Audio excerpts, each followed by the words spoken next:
Itu perlu digarisbawahi. Kehadiran Nabi di sini bukanlah faktor penentu kemenangan itu.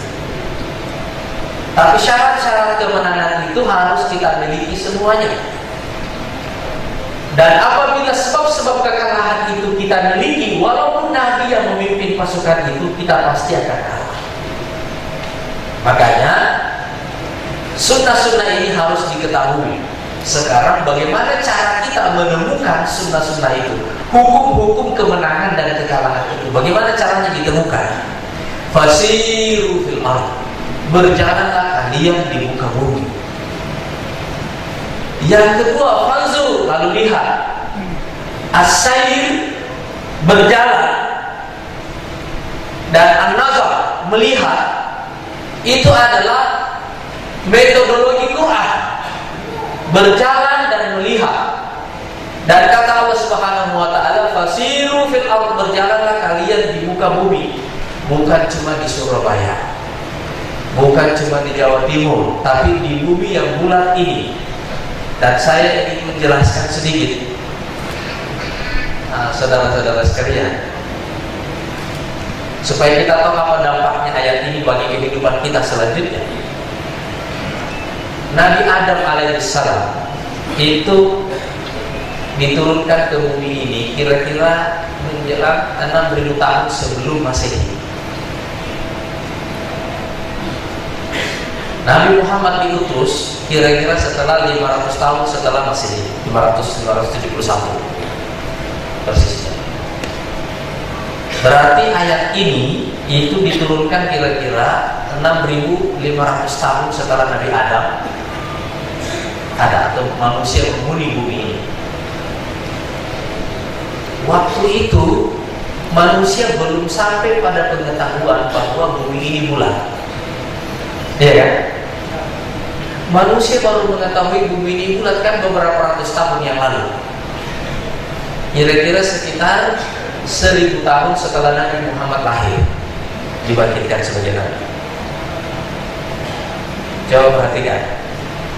Tapi ayat ini telah mewariskan satu fenomena yang luar biasa dalam sejarah manusia yang disumbangkan oleh sejarah Islam, yaitu fenomena para pengembara, Zahiratul Rahali.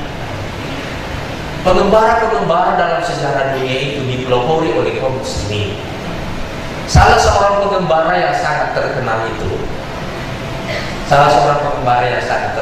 namanya Ibnu Battuta. Itu pernah datang ke Jawa di sini. Beliau mengembara dalam kurun waktu 27 tahun. Dan kapalnya sempat tenggelam di perairan Maldives di situ, tapi beliau selamat. Dan sampai sekarang kalau kita ke Maldives, kita akan menemukan di negara itu 100% penduduknya muslim. Itu karena satu orang pengembara selamat masuk Islam semuanya satu tempat itu. Sampai sekarang muslim semuanya. Saya lihat road map yang dilewati oleh Ibnu Battuta, dan kalau kita bandingkan sekarang, kira-kira hanya bisa ditempuh dalam waktu 1-2 hari dengan pesawat. Semua rute yang dilalui. Ibnu Battuta itu sempat melukiskan tentang karakter dan budaya orang-orang Jawa. Dan beliau mengatakan bahwa salah satu wanita yang paling cantik di muka bumi ini adalah wanita Jawa.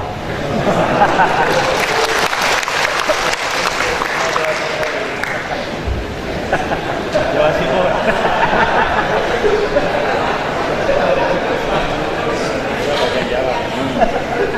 Itu abad ke-14-15 yang lalu, Ibnu Battuta.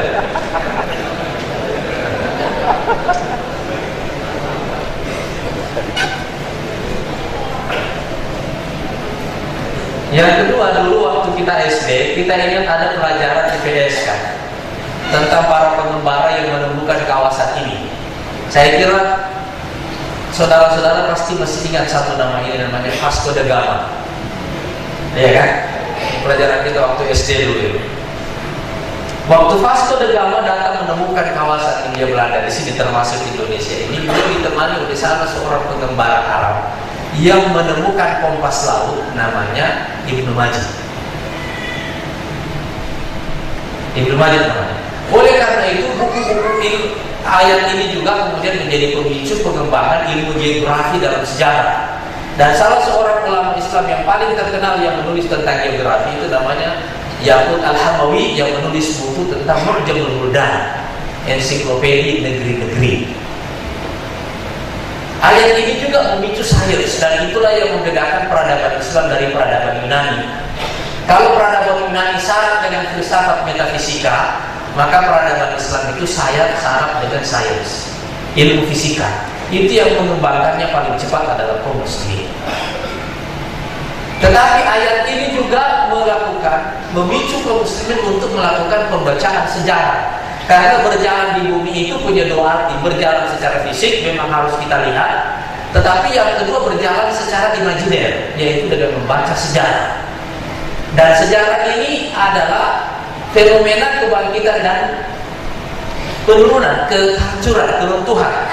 Karena itu salah seorang ulama Islam, yaitu Ibnu Khaldun, membaca ulang sejarah itu dan memberikan tafsir sosiologis atas sejarah.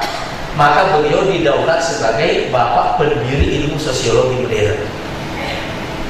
Saya ingin menyampaikan bahwa kepada satu pasukan yang baru kalah dalam perang, tiba-tiba dikasih ayat seperti ini, tujuannya apa? Supaya orang memandang peperang kekalahan itu tidak emosional, tapi memandangnya secara rasional, bahwa ini sesuatu yang saintifik, bisa dipelajari. Dan kalau kita menemukan kaidah-kaidahnya, kita bisa menggunakan kaidah-kaidah ini. Dan jika kita menggunakannya dengan baik, kita pasti benar. Makanya Allah mengatakan setelah itu, hadza bayanun linnas. Ini adalah penjelasan bagi semua manusia, berlaku bagi muslim dan kafir. Tapi yang bisa mengkonversi hukum-hukum ini menjadi guide, menjadi roadmap, itu adalah orang-orang yang bertakwa. Hadza bayanun linnas wa hudan wa mau'izatun lil muttaqin. Nah, baru setelah itu Allah Subhanahu wa taala membalik pandangan kaum muslimin pada fenomena kekalahan itu. Kalian kalah di sini, tapi kalian dulu sudah menang. Iya sastum akon faqad massal qaum tarfan misru. Kalau kalian luka, yang dulu juga mereka terluka. Wa tilkal ayyamu nudawiluha bainan nas. Itulah kemenangan dan kekalahan itu kita pergilirkan kepada manusia. Sekarang kita ini tinggal tanya, kira-kira dalam firasat saudara-saudara semua ini, apa ini giliran kita untuk menang atau waktunya kita kalah? Saya mau tunjukkan dua peristiwa saja yang cukup memadai. Tidak ada hubungannya dengan Jawa Timur, tetapi pasti akan kita temukan hubungannya jika kita membacanya dengan perspektif seperti ini. Yang pertama, pada tahun 2008 yang lalu ada krisis ekonomi global yang menimpa Eropa. 2 tahun sesudahnya itu ada Arab Spring, revolusi di dunia Arab. Apakah kita tidak membaca bahwa ini adalah satu persimpangan sejarah? Yang satu sedang turun, yang satu sedang naik. Dan saudara-saudara sekalian, yang memimpin sebagai hasil revolusi di semua Timur Tengah sekarang ini adalah aktivis-aktivis Islam semua. Allahu Akbar. Allahu Akbar. Saya pernah berceramah di depan fraksi Ikhwanul Muslimin di Kairo tahun 2005, di mana Presiden Mesir sekarang ini waktu itu adalah ketua fraksinya. Tahun 2005. Dan sejak itu kita memprovokasi mereka. Jangan biarkan Mubarak terlalu lama. Ini waktunya kalian untuk memimpin. Waktu itu mereka belum terlalu percaya diri. Tapi kita terus provokasi.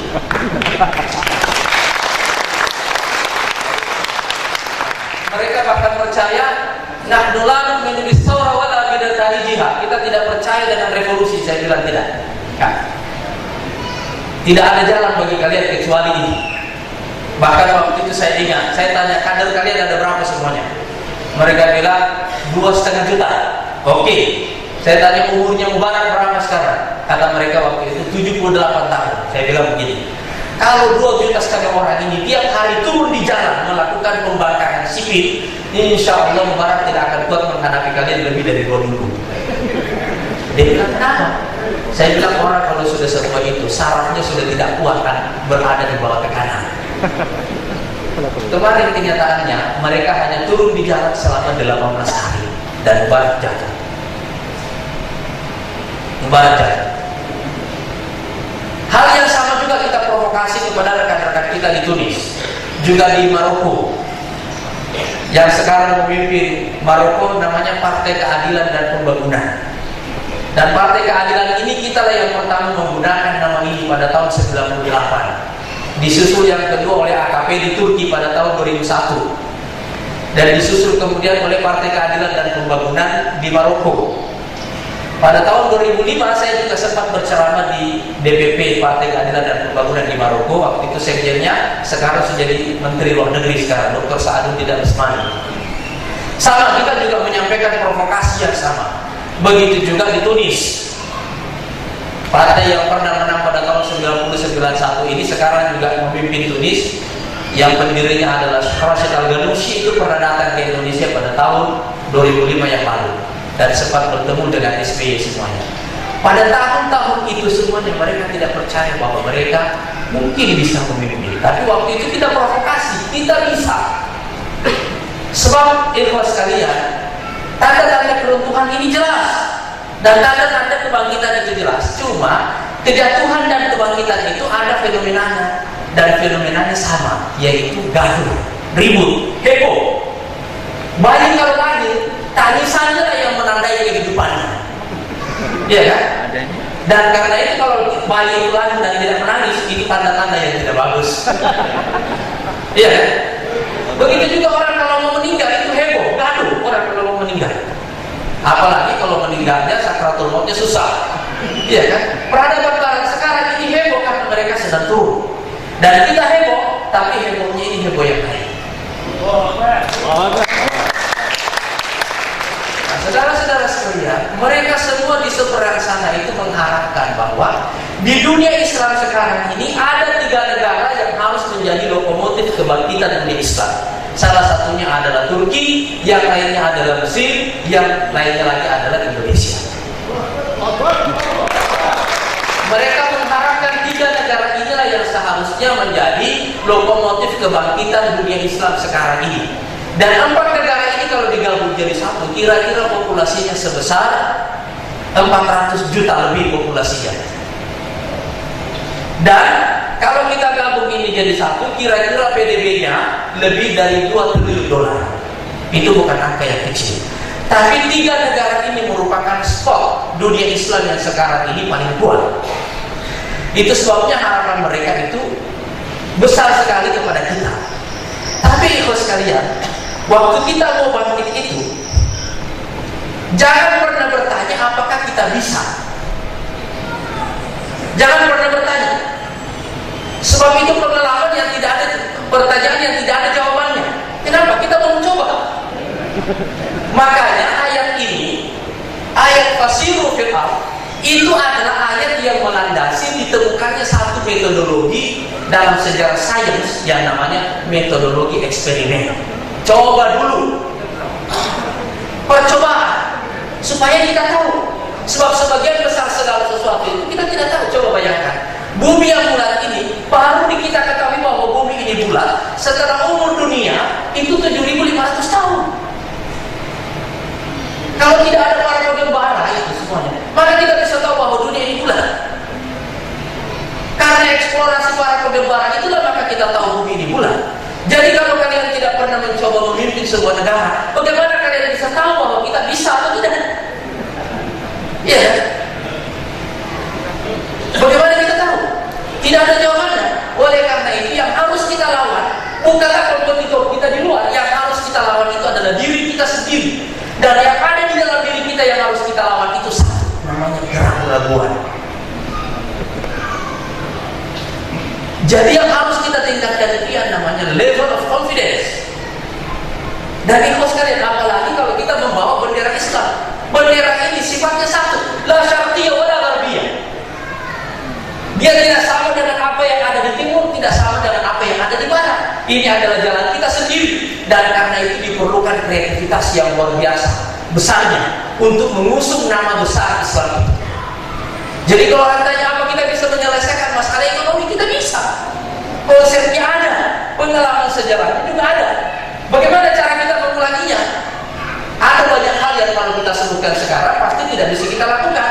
sebab ada tools yang tidak ada yang sekarang yang diperlukan untuk menyelesaikan masalah kemiskinan. Salah satu tools yang diperlukan untuk menyelesaikan masalah kemiskinan itu namanya negara. Sekarang kita tidak punya. Begitu kita punya negara, tools untuk menyelesaikan persoalan kemiskinan itu jadi agak lengkap. Karena itu di pengantar bukunya Burhanuddin Muhtadi yang saya tulis tentang PKS itu, PKS sekarang tidak